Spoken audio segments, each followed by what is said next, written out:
काही महिन्याआधी हा तलाव जलपर्णीच्या विळख्यामध्ये सापडला होता असं वाटत होतं की नामशेष होईल, मात्र पुनर्जीवित करण्यात आलेलं आहे. प्रशासनाचं मोठं यश आहे. नागपूर महानगरपालिकेचे मी मनापासून आभार मानतो,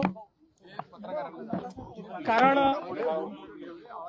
आमच्या लहानपणापासून किंवा आमच्या वडिलांच्याही लहानपणापासून जो अंबाझरी तलाव नागपूरचं वैभव म्हणून या ठिकाणी पाहिला जायचा, ज्या काळी पाण्याची व्यवस्था नव्हती त्या काळामध्ये नाग नदीवर बांधलेलं धरण म्हणून किंवा नाग नदीवर बांधलेला साठवण तलाव म्हणून याच्याकडे पाहिलं जातं. अनेक वर्ष या अंबाझरी तलावाने पिण्याचं पाणी नागपूरच्या मोठ्या भागाला दिलं. नंतरच्या काळामध्ये पर्यटनाकरता याचा उपयोग होत होता. दुर्दैवाने मध्यंतरीच्या काळामध्ये पूर्ण जलपर्णीने हा तलाव संपला होता.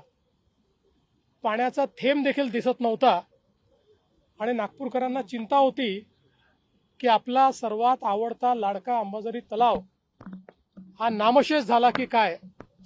अशा परिस्थितीमध्ये महानगरपालिकेने उत्तम काम करून संपूर्ण जलपर्णी संपवली. अतिशय चांगला खळखळ असा तलाव पुन्हा वाहतोय, पाणी भरपूर आहे. आता त्यात मी नौकायानाचा आनंद देखील घेतलेला आहे.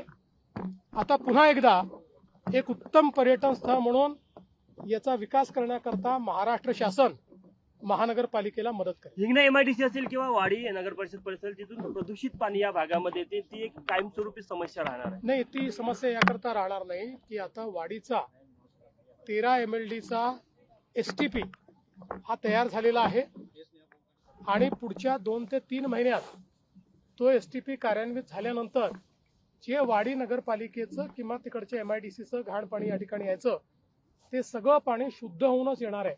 त्यामुळे तो एक महत्वाचा मुद्दा आता यातला. कयाकिंग करताना आज काही जण दिसले. खरं तर भारताचं ऑलिम्पिक मध्ये कयाकिंग मध्ये प्रतिनिधित्व झालंय. भंडाराला उपक्रम आहे, आता नागपूरलाही कयाकिंगचं संपूर्ण. मला अतिशय आनंद आहे की आमची तरुणी कयाकिंगचं प्रशिक्षण या ठिकाणी घेत आहेत.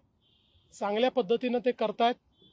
जेवढे या ठिकाणी जलक्रीडा प्रकार आहेत या प्रकारांमध्ये खरं तर पारंपरिक पद्धतीनं आपले भारतीय जे आहेत यांना त्याचं कौशल्य होतं.